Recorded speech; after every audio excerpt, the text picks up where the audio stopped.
जय श्री राम दोस्तों, मैं सतीश फौजी दिनारा। मेरा मोबाइल नंबर 97,540,64,382। दोस्तों, कल उत्तर प्रदेश के लखीमपुर खीरी में एक घटना घटी जिसने देश को शर्मसार कर दिया।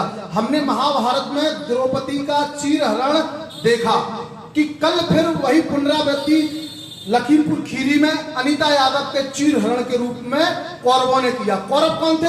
भाजपा के कुछ गुंडे जिन्होंने अनीता यादव का चीरहरण करने की कोशिश की, लेकिन वो तो भगवान कृष्ण का शुक्रिया तो उसका चीरहरण नहीं हो पाया। आज देश की हालत देखिए, कांग्रेस सहित संपूर्ण विपक्षी दल मरे डले हुए हैं। उत्तर प्रदेश में सबसे महत्वपूर्ण विपक्षी दल समाजवादी पार्टी वेंटिलेटर पे है और कोमा में है। मैं अखिलेश जी, अब आपको एसी कमरों से बाहर निकलना होगा, ट्विटर चलाना आपको छोड़ना होगा। अगर आप अनीता के मुद्दे पर शांत रहे तो तब आप सड़कों पे उतरेंगे। जब इन भाजपा के गुंडों के हाथ डिंपल यादव पे उठेंगे, क्या आप तब सड़कों पे उठेंगे? अखिलेश जी, कल की घटना को देखकर, कल की घटना को सुनकर आपकी आंखों से आंसू नहीं बहना चाहिए, आपकी आंखों से तो लहू निकलना चाहिए। आपको क्रांति के रथ पर सवार होकर अन्याय, अत्याचार और गुंडों के खिलाफ हथियार उठाना चाहिए।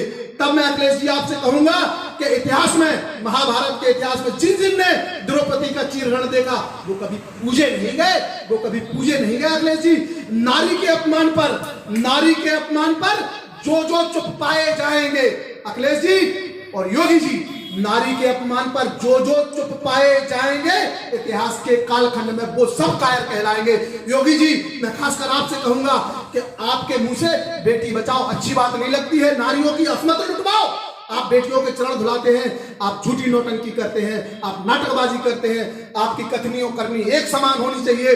अखिलेश योगी जी, किसी कवि की कविता के माध्यम से मैं उन भ्रष्ट राष्ट्रों को जगाना चाह रहा हूं जिनकी आंखों पर पट्टी बंधी हुई है और जगने की कोशिश नहीं कर रहे हैं। तब मैं कविता की लाइनें कुछ कहता हूं। शर्म करो योगी, तुम नारी पर हाथ उठवाते हो, शर्म करो योगी, तुम नारी पर हाथ उठवाते हो। नारी को देवी कहते हो, नारी को देवी कहते हो, फिर भी नहीं लजाते हो। इतिहासों के पृष्ठ देख लो, इतिहासों के पृष्ठ देख लो। जब जब नारी का अपमान हुआ, सारी धरती डोल गई, तब भीषण संग्राम हुआ। याद करो महाभारत की भरी सभा में द्रौपदी का चीरहरण नहीं होता। याद करो महाभारत की भरी सभा में यदि द्रौपदी का चीरहरण नहीं होता तो भारत की धरती पर अपनों के हाथों अपनों का मरण नहीं होता।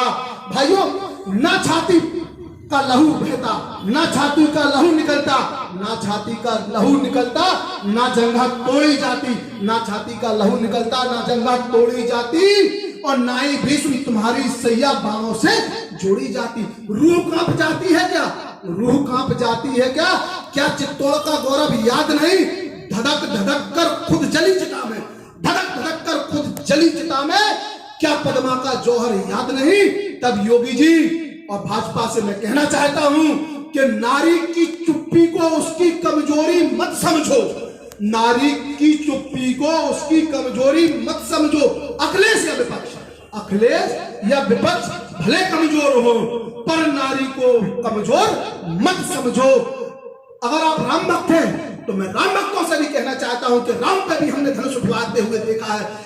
याद रहे जब नारी का अपमान चरम हो जाता है, याद रहे जब नारी का अपमान चरम हो जाता है, लव कुश का धनुष राम के सम्मुख ही तन जाता है।